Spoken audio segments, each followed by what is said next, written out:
भगवान बुद्ध आत्मज्ञान की खोज में तपस्या कर रहे थे। उनके मन में विभिन्न प्रकार के प्रश्न उमड़ रहे थे। उन्हें प्रश्नों का उत्तर चाहिए था, लेकिन अनेक प्रयासों के बाद भी उन्हें सफलता नहीं मिली। वे आत्मज्ञान की प्राप्ति के लिए कठोर तपस्या करने लगे।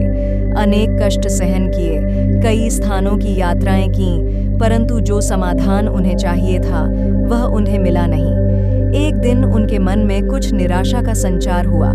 सोचने लगे, धन, माया, मोह और संसार की समस्त वस्तुओं का भी त्याग कर दिया, फिर भी आत्मज्ञान की प्राप्ति नहीं हुई। क्या मैं कभी आत्मज्ञान प्राप्त कर सकूंगा? मुझे आगे क्या करना चाहिए? इसी प्रकार के अनेक प्रश्न बुद्ध के मन में उठ रहे थे।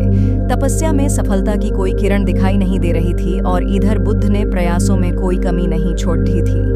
वे उदास मन से इन्हीं प्रश्नों पर मंथन कर रहे थे। इसी दौरान उन्हें प्यास लगी।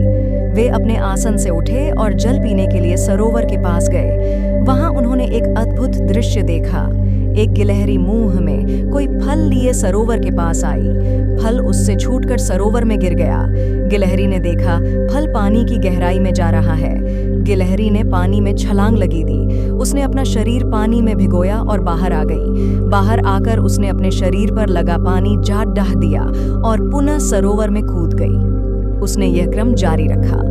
बुद्ध उसे देख रहे थे, लेकिन गिलहरी इस बात से अनजान थी। वह लगातार अपने काम में जुटी रही। बुद्ध सोचने लगे, ये कैसी गिलहरी है? सरोवर का जल यह कभी नहीं सुखा सकेगी, लेकिन इसने हिम्मत नहीं हारी। यह पूरी शक्ति लगाकर सरोवर को खाली करने में जुटी है।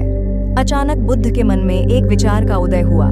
यह तो गिलहरी है, फिर भी अपने लक्ष्य को प्राप्त करने में जुटी है। मैं तो मनुष्य हूँ। आत्मज्ञान प्राप्त नहीं हुआ तो मन में निराशा के भाव आने लगे। मैं पुनः तपस्या में जुट जाऊंगा। इस प्रकार महात्मा बुद्ध ने गिलहरी से भी शिक्षा प्राप्त की और तपस्या में जुट गए। एक दिन उन्हें आत्मज्ञान प्राप्त हो गया और वे भगवान बुद्ध हो गए।